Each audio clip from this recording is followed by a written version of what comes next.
कि जिन जजों ने बॉम्बे हाई कोर्ट के जिन जजेस ने तबलीगी जमात के हमारे साथियों को बेगुनाह बताया और एफआईआर रद्द करने का आदेश दिया है, उनकी सुरक्षा बढ़ाई जाए। कई जगहों पर अपराध हुए, लोगों को मारा गया, मॉब लिंचिंग की गई, कोरोना जिहादी कहा गया, कोरोना बम कहा गया, उन टीवी चैनलों पर भी कार्रवाई करनी चाहिए।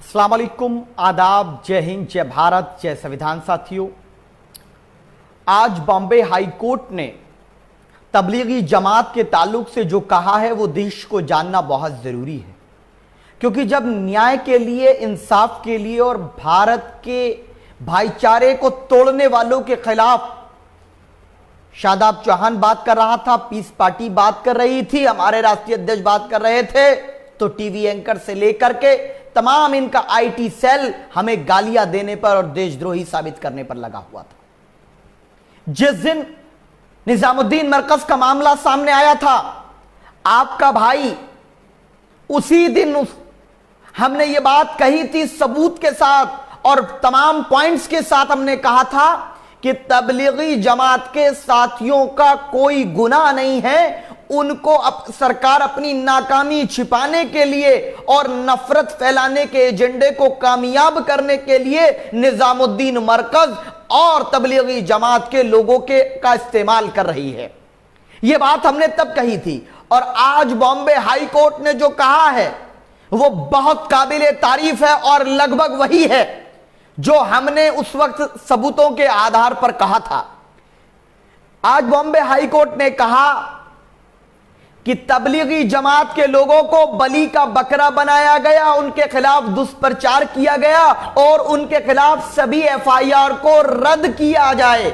यानी जो भी उन पर इल्जाम लगाए गए वो निराधार हैं, गलत हैं। ये शब्द मेरे नहीं हैं, मेरे तब थे, मेरे ये उस प्रकरण होने के अगले दिन थे और जब पूरा बीजेपी आईटी सेल हमारे पेज को रिपोर्ट कर रहा था, मेरी आईडी को ब्लॉक कराने की वो कर रहा था, हमको गालियां लिखी जा रही थी और जब ये बात मैंने न्यूज चैनल्स पे कही थी, तमाम नेशनल चैनल्स पर मैंने सीना ठोक कर कहा था, तो मुझे कहा कि तुम गद्दारों के साथ हो, तुम देश के दुश्मनों के साथ हो। मैंने कहा कि वो लोग देश के दुश्मन नहीं हैं, देश के दुश्मन वो लोग हैं जो उनके नाम पर नफरत फैला रहे हैं, भारत के भाईचारे को, देश के हिंदू को मुसलमान से, सिख ईसाई आपस में लड़ाने का काम कर रहे, वो देश के दुश्मन हैं।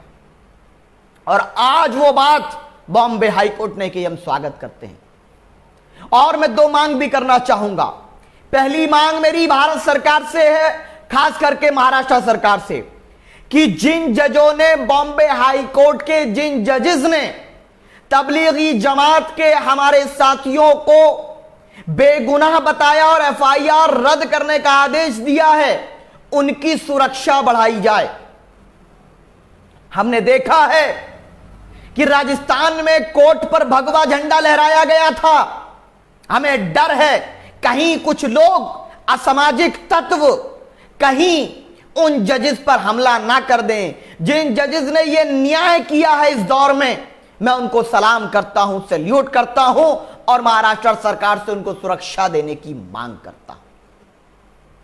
दूसरी मेरी मांग और अनुरोध और विनती है उन तमाम जजेस से, यानी बॉम्बे हाई कोर्ट से, कि जो आपने कहा कि उनको बलि का बकरा बनाया गया नाकामी छिपाने के लिए और मीडिया ने दुष्प्रचार किया, तो जिन्होंने उनको बलि का बकरा बनाया, अब उनका इलाज आप करिए, उन पर जुर्माना लगाइए, उनको सजा दीजिए। आप जिन्होंने बलि का बकरा बना करके देश के 30 करोड़ मुसलमान को, इस देश का दुश्मन या दाढ़ी टोपी वाले को, कोरोना फैलाने वाला या समाज में जहर घोलने वाला, जो आपसी भाईचारे को खत्म करने के लिए ये साजिश करता लोग थे, इन पर देशद्रोह का मुकदमा लगाया जाए। डॉक्टर अय्यूब साहब अगर शांति, न्याय की और ईश्वर ये संदेश की बात करें तो एनएसए लगा दोगे, देशद्रोही कह दोगे, लेकिन जिसको बॉम्बे हाई कोर्ट ये माने कि इन लोगों ने भारत के लोगों को, चाहे विदेशी तबलीगी जमात के लोगों को बलि का बकरा बनाया, दुष्प्रचार किया नाकामी छिपाने के लिए, उन पर भी देशद्रोह का मुकदमा दर्ज होना चाहिए। वो लोग देशद्रोही हैं क्योंकि समाज में नफरत फैली, कई जगहों पर अपराध हुए, लोगों को मारा गया, मॉब लिंचिंग की गई, कोरोना जिहादी कहा गया, कोरोना बम कहा गया। उन टीवी चैनलों पर भी कार्रवाई करनी चाहिए।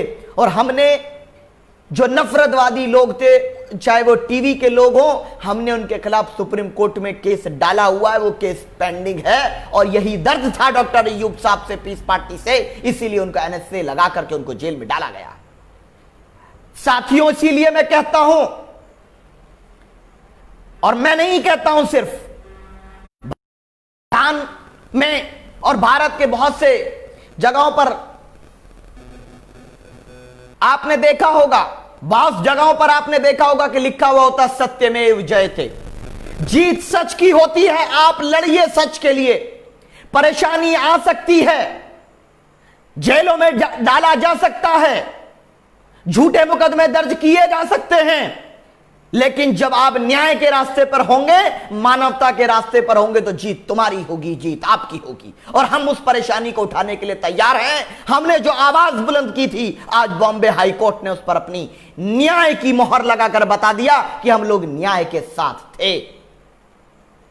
और अल्लाह रब्बुल आलमीन ने कुरान पाक में कहा, वकुल जाल हक वज़ाक़ल बातिल इन्न बातिल कान ज़हूक़ा, यानी कि हक आएगा, हक आएगा, बातिल जाएगा। ये मेरे अल्फाज नहीं है, पूरी कायनात को बनाने वाले के, इस जमीन और आसमान, चरिंद परिंदरिंद को बनाने वाले, सूरज चांद को बनाने वाले उस पाक परवरदिगार ने अपनी मुकद्दस किताब में यह बात कही कि हक की फतह होती है, न्याय की विजयी होती है।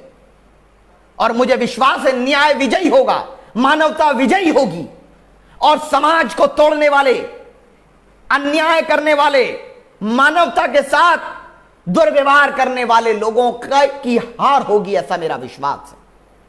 भारत के संविधान पर संपूर्ण विश्वास, भारत की अदालतों पर भी विश्वास, लेकिन हां, कुछ लोग अपने पदों का दुरुपयोग करते हैं, यह बात मैं कहता हूं। बड़े लोग अपने पदों का कुछ लोग गलत इस्तेमाल करते हैं, यह बात मैं कहता रहूंगा। साथियों, इसीलिए जब हम बोल रहे थे तो सब घबरा रहे थे, बोलेंगे तो कोरोना काल में जेल में डाल दिए जाएंगे। हां, हमने दिल्ली से रह करके इस लड़ाई को लड़ा, जिस मोर्चे पे सही।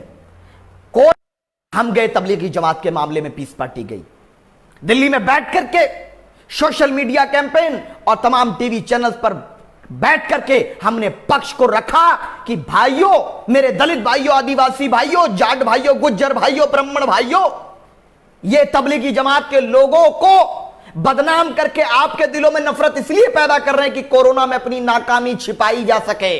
और आज वो हो गया।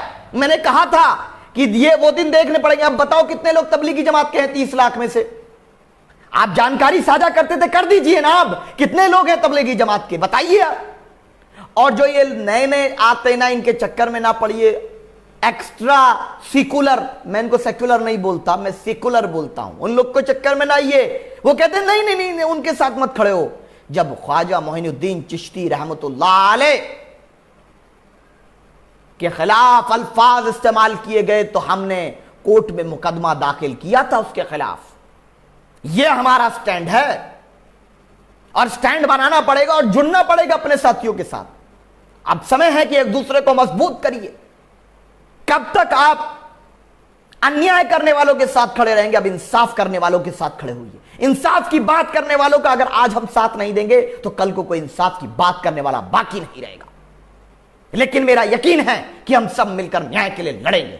हम तो लड़ते रहेंगे आखिरी सांस तक, न्याय के लिए, इंसाफ के लिए, भारत के संविधान की रक्षा के लिए, भारत के लोकतांत्रिक मूल्यों की रक्षा के लिए। चाहे जो भी परेशानी उठानी पड़े, हम तैयार हैं परेशानी उठाने के लिए। इसी दिल्ली से हम लोग ये पैगाम देते रहेंगे कि दिल्ली में अगर एक तरफ नरेंद्र मोदी जी बैठे हैं जो आज कई बातों पे गुमराह करते हैं, तो दूसरी तरफ हम लोग बैठकर न्याय की बात करेंगे। जिस दिल्ली से बैठकर आप बात करोगे, उसी दिल्ली से बैठकर हम बात